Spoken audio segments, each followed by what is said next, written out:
Salut, c'est Florent et bienvenue sur le podcast des Nouveaux Rentiers. Alors aujourd'hui, je voulais te dire que on va reparler un peu de trading et de la formation que je suis en train de suivre. Suite à plusieurs questions, je ne donne pas de formation, c'est une formation que je suis moi, grâce notamment au CPF. Et donc l'idée c'est de devenir, grâce à cette formation, de devenir trader semi-professionnel, on va dire, et surtout d'améliorer mes connaissances dans le domaine. Donc voilà, et je voulais te faire aujourd'hui un petit bilan parce que j'ai pas eu le temps de faire la semaine dernière parce que justement c'est hyper intense. Le programme de formation est hyper intense, donc si tu t'embarques, faut prendre conscience de ça aussi, c'est que devenir trader, comme je l'ai souvent dit, c'est un vrai métier.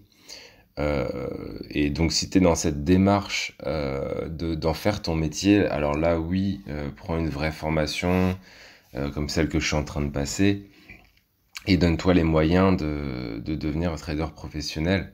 Par contre, si tu te dis que tu vas mettre 1 000 € sur un compte et que en regardant 2-3 vidéos de trading et en te formant un petit peu, tu vas pouvoir transformer tes 1 000 € en 10 000 €, bah là en fait tu te mets un peu le doigt dans l'œil parce que c'est vendre du rêve en fait. Les gens qui disent ça sur internet, c'est clairement pour vendre du rêve. Il faut quand même des gros comptes hein, pour accéder à une autonomie financière grâce au trading. Il faut quand même des comptes à 25 000, 50 000 euros. Donc clairement, si tu n'as pas de capital, il y a d'autres moyens.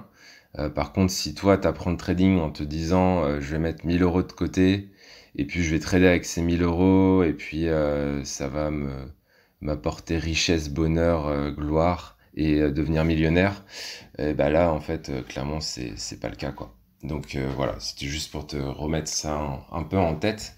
Et aussi la démarche que je fais actuellement, c'est vraiment ça, c'est vraiment en complément, si tu veux, de mes investissements immobiliers, en complément de mes méthodes d'investissement sur la bourse côté long terme.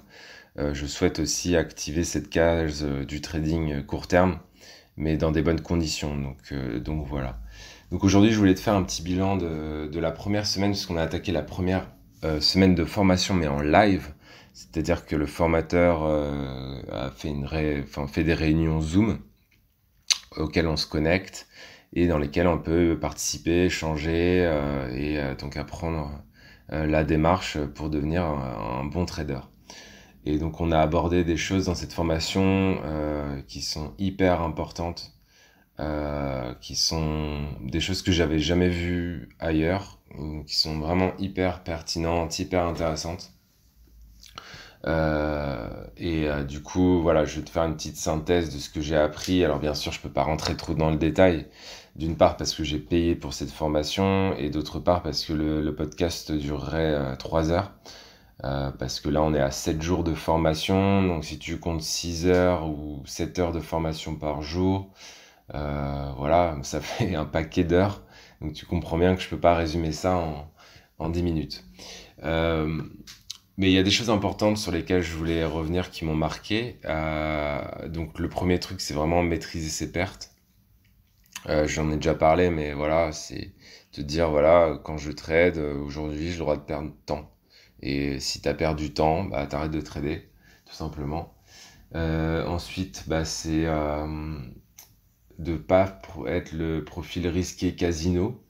Donc il y a des règles à respecter en fait pour ne pas faire du trading casino. Typiquement, je sais pas si tu es au courant, mais tous les jours il y a des annonces économiques et donc forcément les annonces économiques vont avoir un impact si tu veux sur le cours de ce que tu trades.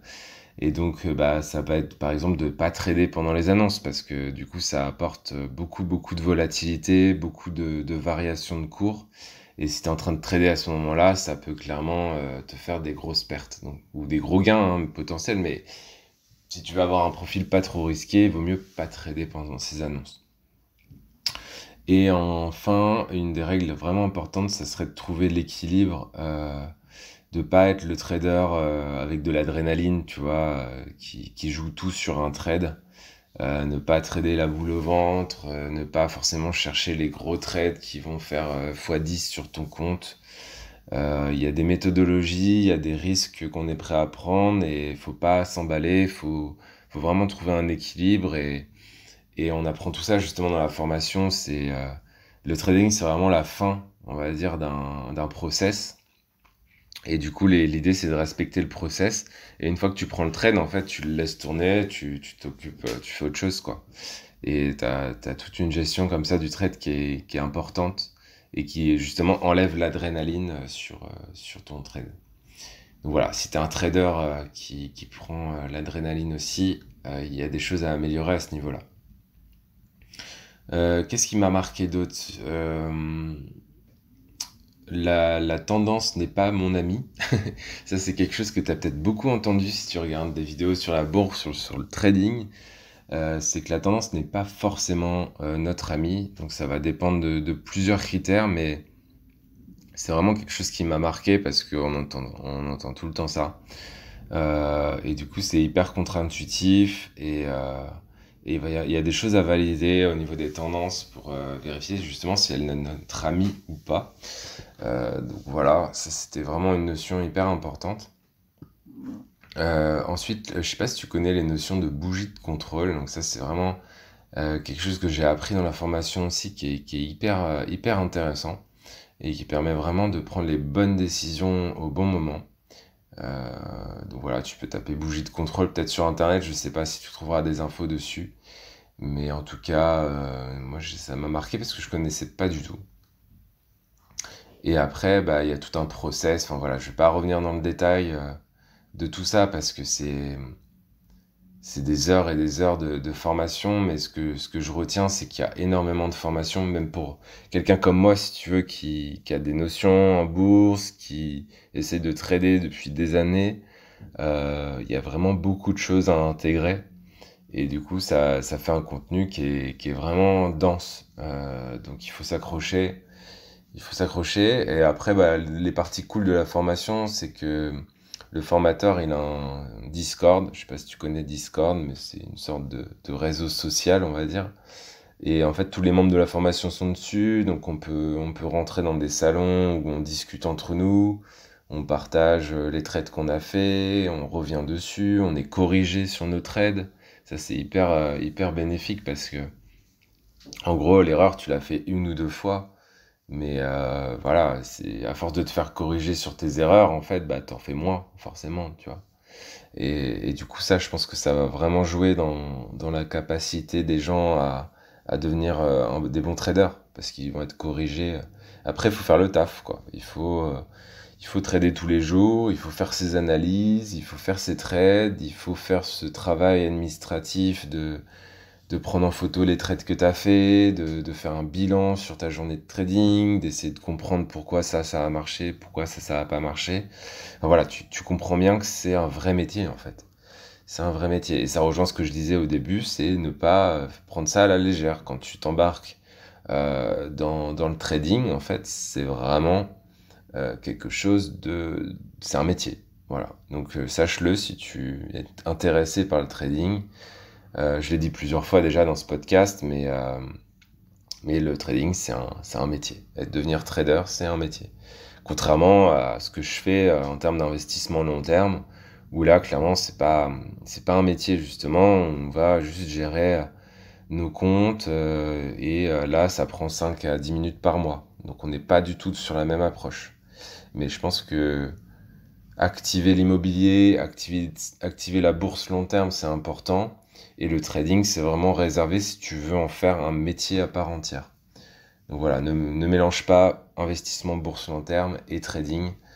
Et le pire du pire, c'est de faire croire qu'on fait du long terme alors qu'en fait on se met à faire du trading sur quelques jours ou quelques semaines. Et du coup, en fait, on mixe tout et c'est un bordel et on perd de l'argent. Donc fais attention à ça. Et continue ton apprentissage si tu veux avancer sur l'aspect long terme, bah, essaie de te former sur l'investissement en bourse long terme. Moi, c'est ce que je fais quand j'accompagne les gens. Si tu veux faire du trading, mais prends des bonnes formations. Moi, je ferai un bilan sur la formation et je te communiquerai bien sûr les coordonnées de cette formation, mais je veux encore m'assurer du contenu, du fait que j'arrive à devenir un trader rentable, ou qu'au moins d'autres membres, tu vois, de la formation commencent à poster des choses qui leur ont fait devenir trader rentable, et tant que ce sera pas le cas, je ne parlerai pas plus que ça finalement de la formation en tant que telle, quoi. Enfin, de qui c'est et de ce que c'est dans le détail. Donc voilà, côté investissement. Donc là, en fait, le formateur, il est en vacances jusqu'au 15 août ou 16 août. Et du coup, en fait, on a fait une semaine de formation, il y a 5 semaines en tout. Donc là, en fait, on est en autonomie pour trader tranquillement jusqu'au 16 août. Et après, on reprend dans le dur avec 4 semaines de formation, où là, en fait, on trade la journée type, en fait, si tu veux. C'est qu'on analyse le matin, on fait un peu de live trading le matin entre 9h30 et 10h30. Ensuite, on est en autonomie toute la journée pour trader. Donc l'idéal, c'est de trader sur 1 heure, 2 heures, parce qu'après, en fait, tu t'essouffles et tu perds, en fait, ta capacité à prendre des bons trades, à avoir de la lucidité. Donc en fait, tu mets 2 heures, tu trades, et le soir, en fait, tu mets tes trades, enfin, on met nos trades sur le Discord, et après, en fait, le formateur corrige notre trade à partir de 17h. Et là, du coup, ça fait quand même des grosses journées parce que tu commences à 8h et puis le soir, tu peux finir facilement à 20h aussi le soir. Donc c'est pour ça que c'est un vrai investissement. Mais si tu t'en donnes les moyens, je suis à peu près sûr que n'importe qui, avec une tête bien faite, peut devenir trader grâce à ces méthodes. Donc c'est plutôt cool, mais c'est hyper dense. Donc faut vraiment être passionné, faut vraiment avoir envie d'en faire son métier. Mais si t'es dans cette optique-là, ça peut être une formation qui est très intéressante pour toi. Donc voilà, ça c'est la journée type, et du coup ça va être la journée type sur les 4 semaines à partir du 15 août, là, du 16 août jusqu'à mi-septembre en fait, avec aussi quelques notions supplémentaires sur d'autres stratégies de trading, mais en fait là on a déjà là on a déjà tout pour trader si tu veux. Donc après c'est que notre capacité à trader, prendre du recul, interpréter nos erreurs, avancer là-dessus, quoi. Donc voilà, et du coup, bah, ça va me permettre aussi de toi de te faire des petits... T'en as peut-être un peu marre que je te parle de trading. Donc dans les prochains podcasts, justement, bah là, si t'avais pas écouté, il y a le mensuel du nouveau rentier. Donc il y en aura un la semaine prochaine, puisqu'on est déjà à la fin du mois. Et on reprendra un petit peu un cours de podcast qui vont traiter d'autres sujets. Donc j'ai plein de sujets en réserve, t'inquiète pas, et on pourra en parler dans des nouveaux podcasts. Voilà, bah écoute, j'espère que le podcast t'a plu. Si c'est le cas, tu n'hésites pas à mettre une petite note, à parler du podcast des nouveaux rentiers autour de toi, éventuellement me mettre un petit commentaire, ça fait toujours plaisir. Et puis moi, je te dis à la semaine prochaine, du coup, pour un nouveau podcast, et ce sera le mensuel du nouveau rentier. Allez, je te souhaite une belle journée, un bon week-end. Ciao.